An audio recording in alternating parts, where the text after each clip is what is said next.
बहरे बैठी रोवे बेटी के पापा यारे बेटी के पापा यारे माइया गनावा के बिचरे लालनावा यारे माइया गनावा के बिचरे लालनावा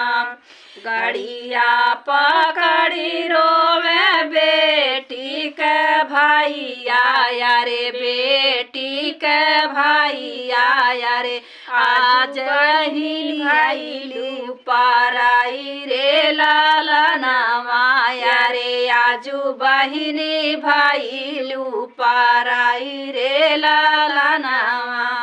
जाऊ ना भैया हो मम्मी के समझावा यारे मम्मी के समझावा यारे बाबा के लिया संभाली रे लालनावा यारे बाबा के लिया संभाली रे लालनावा फिर सवाटी आइबे भैया सावन महीनावा यारे सावन महीनावा यारे बहिनी के करिया इंतजार रे लालनावा अरे बहिनी के करिया इंतजार रे लालनावा लिहले जाना में भैया दोनों एक कोखिया यारे दोनों एक कोखिया यारे कई सान विधाता लिखे भाग रे लालनावा यारे कई सन विधाता लिखले भाग रे लालनावा बाबा जे तोहके दिहले घरवा दुआरवा यारे घरवा दुआरवा अरे हमके जे दिहले निकल रे लालनावा यारे हमके जे दिहले निकल रे लालनावा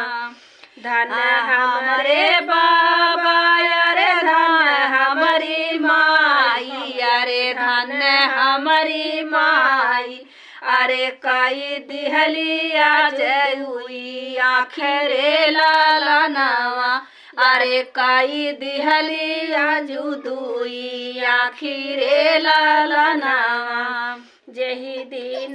बहिनी हो तोहारो जनम भाई तोहारो जनम भाई अरे वही दिन भइलू पाराई रे लालनावा अरे वही दिन भइलू पाराई रे लालनावा